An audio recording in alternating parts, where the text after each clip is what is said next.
up, everybody? Welcome back to my channel. It's your boy Zulo here, back again with another Harukaze Mound video. And today we're here with chapter 6, Letting Them Hit. And before we begin, I'm probably gonna try a different review style. Um, I don't know, me personally again, I like the page by page, but I just recorded a video and I was like 15 minutes in, and I still had like 6 pages left on top of what I wanted to say. And again, when don't I have a lot to say, but I do have a lot of things I want to say the chapter, like actually. Um but it's also just kind of hard because in this chapter I feel like they say a lot of baseball slang or terms. And I feel like going by page would help a lot of people, but I don't know, we'll see. I don't know. Please let me know what you guys like too, cuz trust me, these if okay, I'm just gonna try. We'll see how this goes. So basically, during this chapter, it's a nice little game play chapter. We actually get to see some plays and some moves, and we get to see a lot of the people's different little quirks and techniques. Um, and starting off, basically, we we get a little recap again with Haru and him trying to readjust himself and trying to get his zen back because of Ataru and his home run from last chapter. So they're already up by 1 point, but it's time to switch, and basically they meet. We meet the other Chisen's pitcher who goes by Kosuke Sakuma or Kosuke. He's a second year, and they also were in the spring invitational. So remember that. Um, but Mans he gets all three of our batters out with just his pitches. So that's Whack-A-Mole, Maisuke or Maisuke, and Kengo. All three of them with straight pitches. So yeah, he's not somebody to mess with at all. He's like that. And then we get a nice little interaction with because after they got the three outs, they switched. So now our team is back on defense. So like going back to the field, we have this interaction with Whack-A-Mole and Maisuke, and basically they're like fire and ice. Their personalities are way different, and we kind of know that. Whack-A-Mole is like mean and ice, while Maisuke or Maisuke, he's joyful, he's happy, he likes to move around. And again, remember that. But we have this nice as the game goes on, we get a nice little preview with Ataru and his teammate Tetsuo, and they're kind of like not bragging, but they're just kind of like, okay, like yeah, we got this, like don't worry, we're gonna get them.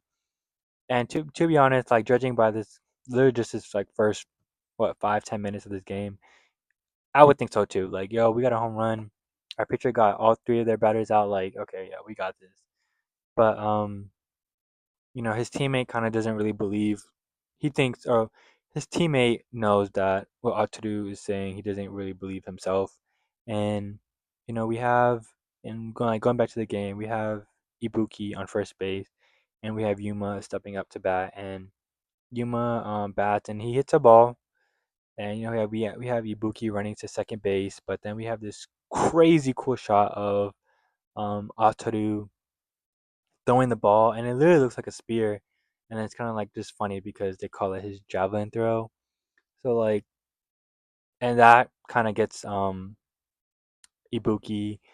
I'm pretty sure it gets Ibuki and his teammate out. Yeah, it gets Ibuki and his teammate out, and Yuma out, and we have Atsudu make a kind of little mental note of like, yo, like Ibuki used to be good, you like used to be him. Like, what happened? Like, don't tell me you losing it, you losing your touch. So now they're on defense, and then Atsudu's team is back on hitting the ball or offense, and you know, then he wasn't talking smack, but Asudu was kind of like he's talking about Haru to Ibuki while he's up to bat, and Ibuki's like, whoa, like hold on, like you talked to him, and Asudu's kind of like, oh, like he didn't tell you, and he's like, oh yeah, like don't, like, it's kind of crazy, man. He hits the ball And he like as he's like running off, he's like, "Oh, you like don't worry, like you'll find out what he said after the game."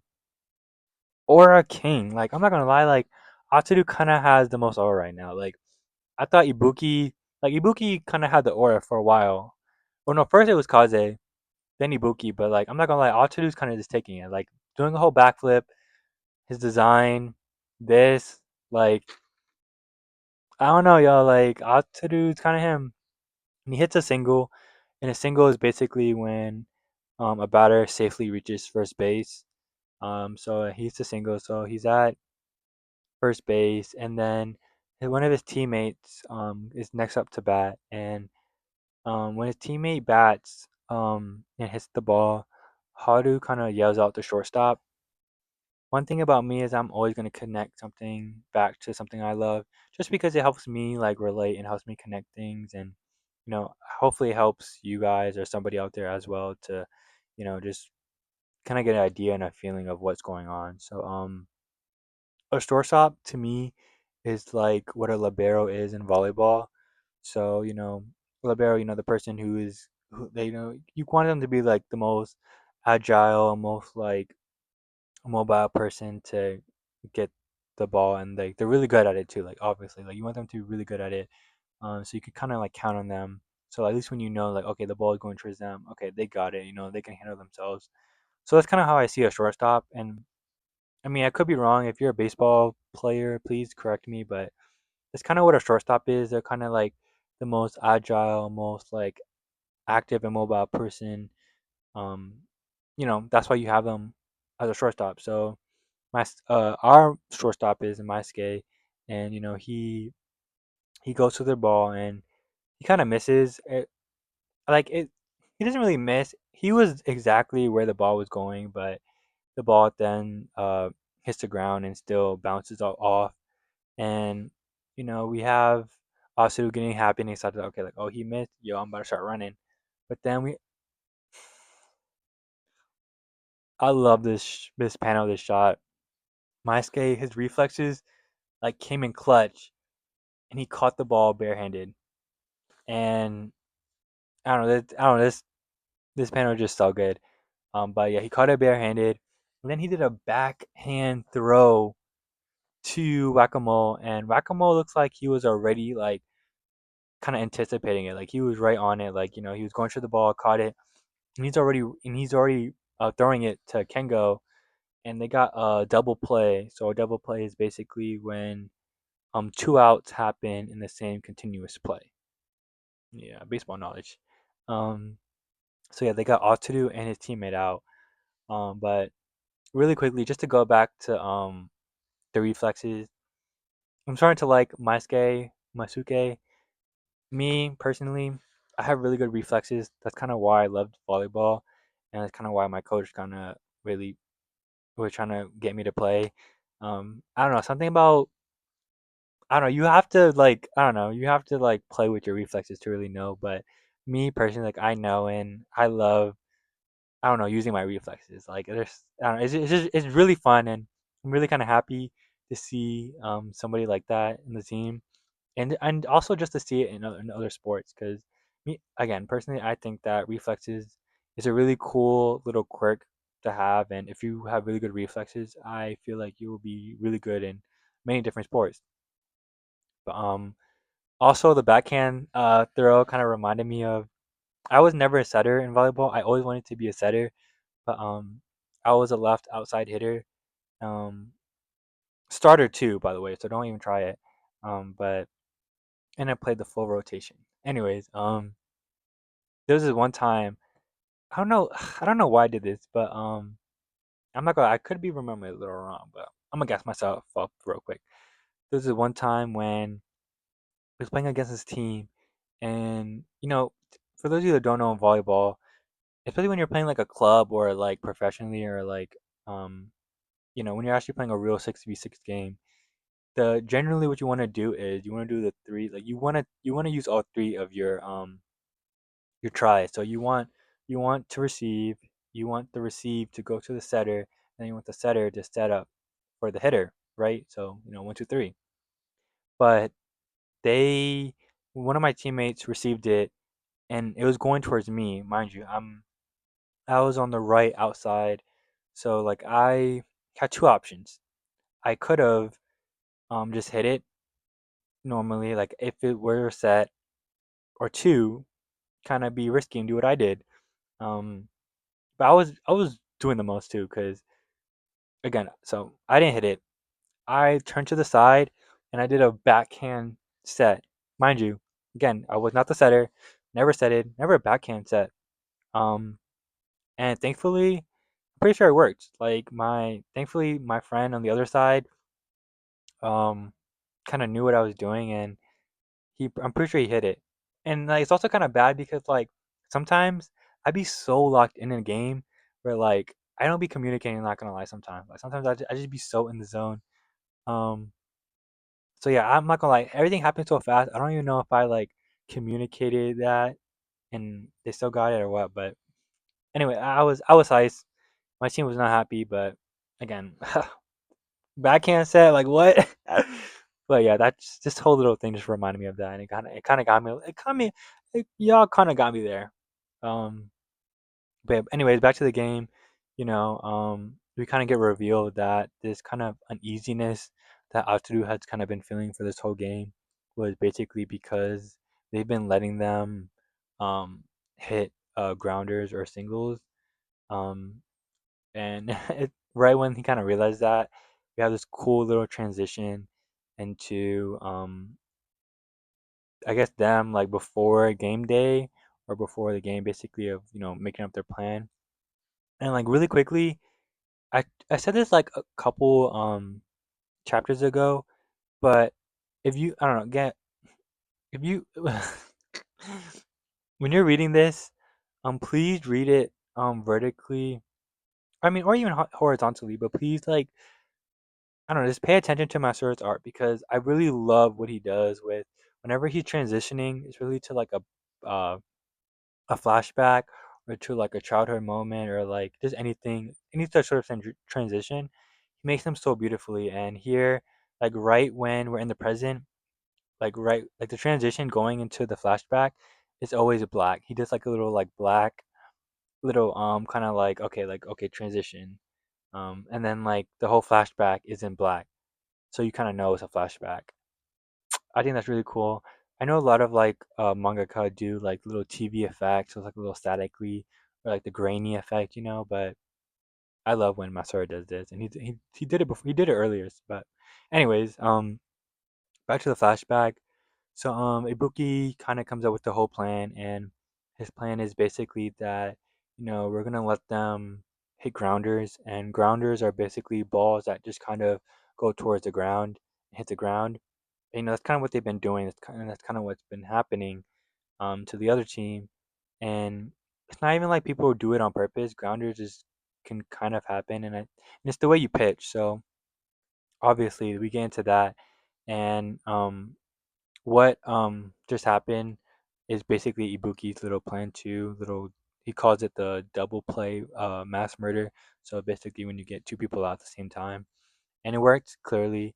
And we get to learn about Haru's pitch, and also remember this. I'm gonna bring this up as well, but basically they talk about his pitch. I'm just gonna read it bar for bar because I'm not even gonna try to explain this, but he says he makes it seem as if the ball would continue to rise from the lowest point released, but due to the top spin, it raises only to drop again. In other words, he throws sinkers. So basically, when he underarm throws, you know, it reaches like it's rising, it reaches, but then because it's spinning from the top, it goes back down and then it goes back down. So he throws like they again sinkers. Um, and they also reveal that Haru's fastballs are also breaking balls, and that's pretty much what a sinker is. Again, please, if you're a baseball player, correct me, but breaking balls are basically just pitches that have a significant like horizontal or downward movement due to a spin. So it's pretty much just kind of explaining the words. And I don't know. I just kind of wish they did definitions. I'm kind of surprised they didn't do I don't know if that's like a author thing or maybe even like a English editing thing. But I don't know. Me personally, I would have appreciated some little definitions because I again, I know nothing about baseball. I looked up some of these things for this video. But I mean, it's kind of easy to understand. I feel like baseball in general is easy to understand, but a lot of the baseball knowledge, I'm not gonna lie, it was more than I thought. But yeah, we have that nice little reveal, and then we get back to the game, and we have this really cool shot of Haru in the zone. He's locked in, and it kind of it's giving me a little like blue lock panel vibe. But we have another ground ball, and basically Ibuki's just kind of happy. He's smirking, and he's kind of like, hey, as long as we get them the ground balls, they can't do anything because of my skate and whack-a-mole. They on it, and it's true. It's working.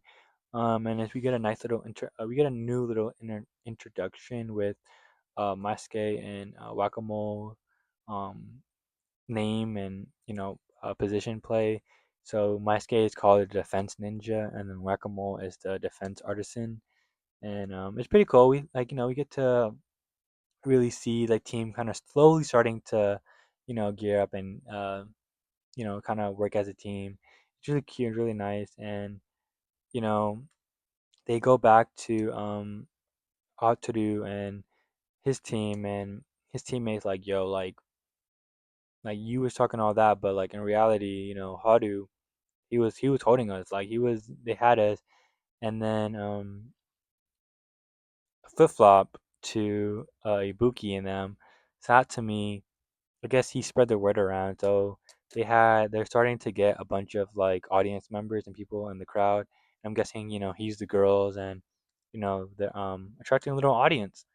And it's also funny enough, it's also his turn to bat, and it's kind of where the chapter ends. We have this nice little panel where they're kind of like facing off against each other, and at the very end, we have Whack-A-Mole kind of talking to himself, and he's kind of like, Ibuki, like, I know you have your reasons, but is there a reason why Haru hasn't thrown that one pitch? And I want to say he's talking about the rising slider that hit his ass. I mean, that hit him, or maybe he's talking about something new. But yeah, that's kind of where the chapter ends.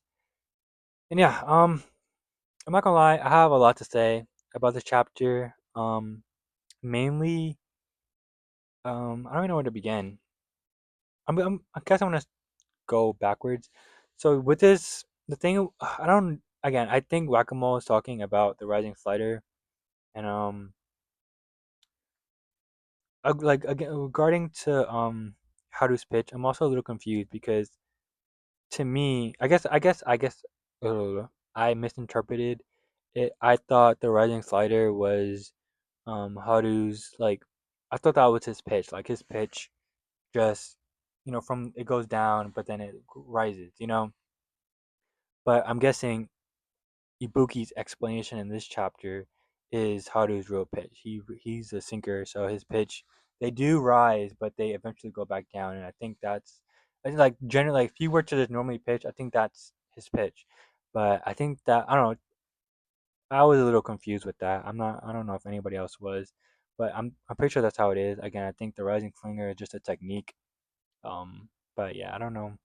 I just assumed, I guess, it was his natural pitch, which had me kind of confused. So again, I'm guessing Whack-A-Mole is talking about that. Um, but another thing I had was they set up a lot of lore um, for this manga, and I love Goto, but he's kind of done that before, especially in Phantom Seer, and I don't know. I'm like little just thinking about it because yeah, we have like the U12 and under team, and then we also have like the U15 under team that's also connected to the Golden Generation. And then we just got introduced to like a spring invitational. Um, and then yeah, and then like we have Ibuki's kind of like his own little outlier with that whole like timeline. There's so much like back story and lore already set up, which is good. I'm not saying it's bad, but I'm just saying it's a lot, and like I hope you know they can kind of carry that out. And I feel like they're doing good so far. Like I feel like Altuve was like really nice, little smooth, introduction and everything. But yeah, I don't know. To me, I just feel like it's a lot. This generation, like we'll see. I think like again, I do think it's helping setting up the tone and the vibe. That okay, like we're gonna see a lot of really good people, integrate and in these games and stuff like that. But I don't know. I just feel like it's a lot of setting up. Like I just hope they can give us like in the present. Um, Another thing, Ibuki. Ibuki is hard carrying. Like, I'm sorry, y'all. We are never gonna beat the allegations. I'm saying it now. We are never gonna beat the allegations that, oh, Ibuki should have been the MC. Oh, Ibuki should have been. You know, it should be about him. It like it. There, there's gonna be a lot of Ibuki allegations, and I'm not gonna lie. Like, they wouldn't be wrong. Again, nothing wrong with Ibuki. I've been told that like the catcher is also kind of like the heart of a baseball team. But like the thing for me is it's like if you were like right now, just with these six chapters, if you were to like make a tree of like everything we know, Ibuki would be at the top. Like everything would connect back to Ibuki. And again, it's a big setup. Um so yeah, I don't know. Mm, I just again, they're like this is not things I think people should start reading this for, but it's just things that I'm noticing, and I as somebody who loves the manga, because I also just want to say it. So yeah, I'm a little worried. I kind of wish we can. I mean, I hope we will, but I just really want to kind of like lay it down with Ibuki a little bit. He also like he's making the plays. Like he made the plan and is working. Like it's kind of like he kind of knows everything. So it's like when a coach comes, that's nothing I was gonna talk about. It's like the coach, like I don't know. I think just Ibuki's doing a lot. Um, but anyways, my theory for this game is, I think with the crowd, I think the crowd thing was really cool. I think that that's gonna attract our future coach. I think they're gonna be watching this game, and I think they are gonna be a she. It's gonna be like the one shot. So I hope we get a female coach, and I think she's gonna be watching this game, and I think they're gonna lose. Again, I still want them to lose, and I want them to lose, and then I want the female coach, to be watching it, and because she saw how like much they tried, and she kind of believes in them, so she's kind of gonna offer her skills and her advice to help them out. I don't know. I think that would be cool, and they're also gonna be down, and they're gonna want to train, so I think that would be a perfect way to kind of tie in everything up together. I also heard that the principal might be the coach. I could see that too, but um. But again, overall, it was a good chapter. Again, with the baseball terms, I kind of wish they kind of said more definitions in the author notes or the editor notes, like on the side or something. But I mean, it was a really good chapter. We got nice action. The baseball doesn't. I can't really judge too much with the baseball because again, I'm not a baseball player, but it seemed alright. And yeah, it was really all a good chapter. Wasn't my favorite, but again, I'm still rocking with Harukaze. And yeah, we'll see how this game goes. But yeah, again, if you love Harukaze, please make sure you guys are talking about it. Make some noise. We still need a little bit more audience and attraction for this manga. I really want it to live, and I think it really has potential. So yeah. But anyways, thank you for watching. If you stayed through this whole video, I love you. Thank you so much. But anyways, hope you all have a really blessed day, morning, afternoon, or night. Please stay safe, stay blessed, and see ya. Love ya. Bye.